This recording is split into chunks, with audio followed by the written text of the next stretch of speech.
What does the term no cap mean? I mean, like, no cap. Good job. Like, it doesn't, like your cap. Yes, I don't understand when you say no cap. No, I don't have a cap. I'm a cat. It's fine. It's actually very healthy. He clearly doesn't live on our phones like we do. This is Sportscentre. Taylor Mercer wrote on one half of the Stanley Cup Final is officially set, as Florida punched their ticket last night, with another dramatic late-game winner from Matthew Tkachuk, which seems to be this guy's go-to. And gosh, Calgary, I am so sorry. Maybe that may have hit the post. Going back out in front of it is Tkachuk. He scores!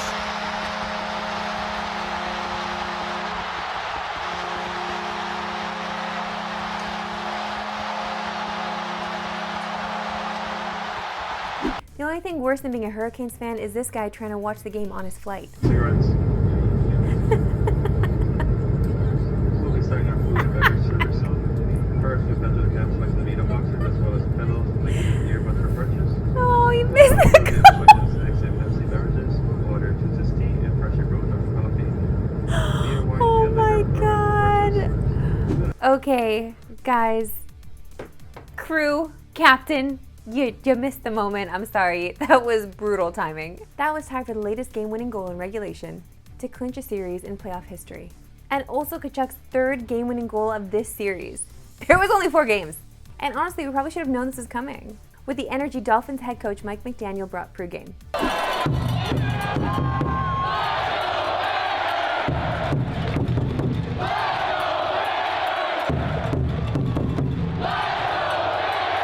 With the win, Florida is now just the 3rd team in NHL history to eliminate 3 of the league's top 4 teams in the same playoff run. And just to add on to that fun fact, both the 69 Habs and 80 Islanders did go on to win the Cup. Now, will the sweep theme continue tonight with Vegas? That's hard to answer because outside of Game 3, this thing has been extremely tight, with Vegas' first 2 wins coming in overtime. Now, a Vegas win tonight would mark their 2nd Cup appearance in franchise history, only they didn't have to wait over 25 years between them.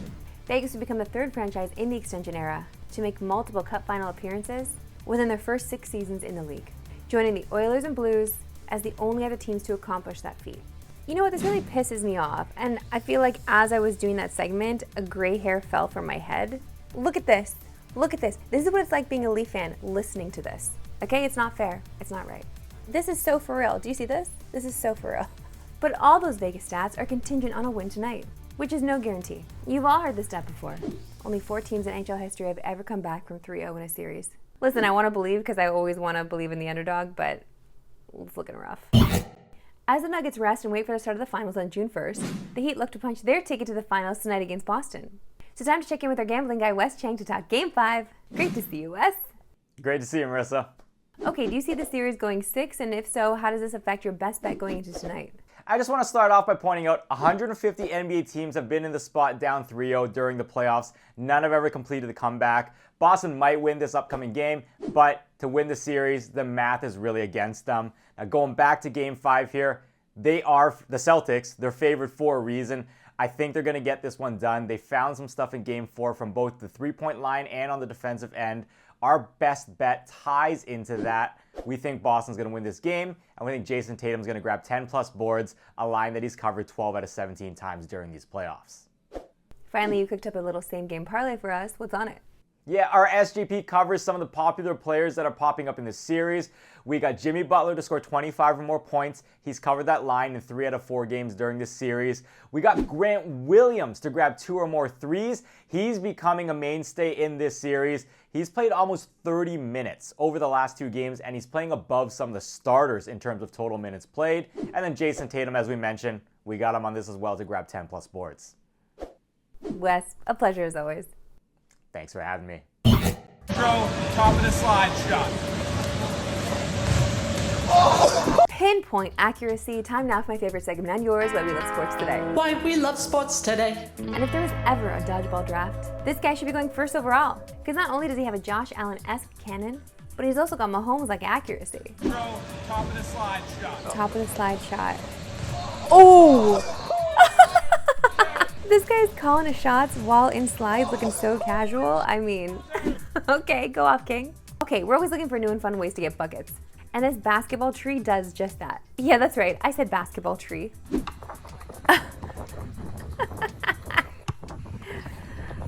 I mean, I wouldn't have believed it if I didn't see it myself. Also, how's Tim Duncan going to use this thing because there's no backboard? My producer Christopher Hine wants me to do a promo time now, but he said make it racing themed. Yo!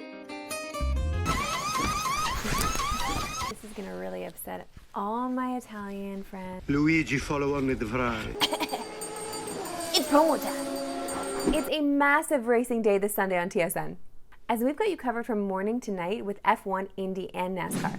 It all starts bright and early at 7:30 a.m. Eastern, 4:30 a.m. Pacific, with the Monaco Grand Prix. Then at 11 a.m. Eastern, 8 a.m. Pacific, it's the 107th running of the Indianapolis 500. And it's still not over, because at 5:30 Eastern, 2:30 Pacific, we've got your NASCAR action covered with the Coca-Cola 600. So with such a huge racing weekend ahead of us, who better to join us than Lucas Wacker? And Lucas, give us one thing to look out for in each race this weekend, starting with the Monaco Grand Prix. Yeah, thanks, Marissa. I'm sure every racing fan can agree that this is the weekend that they mark off on their calendar every single year. And it starts off with Monaco in the morning, a race that I think has a little bit of a misconception about it, where qualifying is the end-all, be-all, and if you win pole, you win the race. The stats don't exactly line up with that theory, though, as of late. In the past 10 Monaco Grand Prix, only 5 of them have been won by the pole sitter. We'll see if that trend maybe continues here this weekend. You move into the afternoon session of racing. It's the Indianapolis 500, the greatest spectacle of speed in all of motor racing. And if qualifying last weekend was any indication, this is going to be one heck of an event.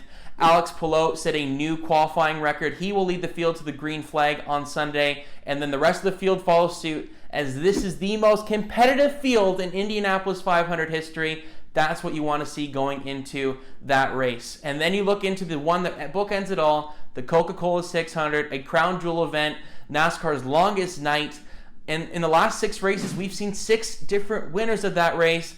I believe that that trend may continue here this weekend. So lots to love, lots to look out for this weekend, and I can't wait to get it all underway bright and early on Sunday morning, Marissa. Thanks, Lucas. As I'm sure you already know, I'm most excited for F1 because it's in Monaco and I just came from there, okay? I drove on the track. It's basically like I'm an F1 driver already. Okay, I was not here last Thursday, as you might remember Eric being on the show chirping me for being on another vacation, but I was not on vacation, okay? I was working. As you'll see in the latest edition of Roberto on the Go.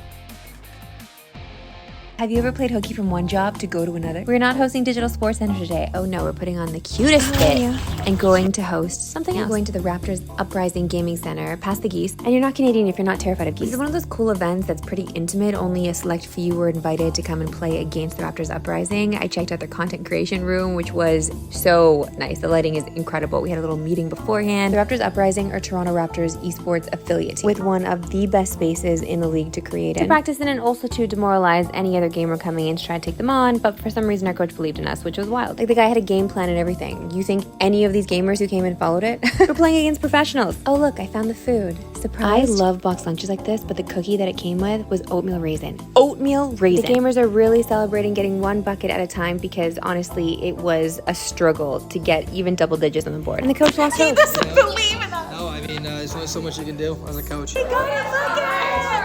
Life is about the little wins, you know? For the record, a couple of these guys are professional gamers. Nothing better than a gaming event. That's all for today. We'll see you back tomorrow, 3 Eastern. No Pacific! Have a good one.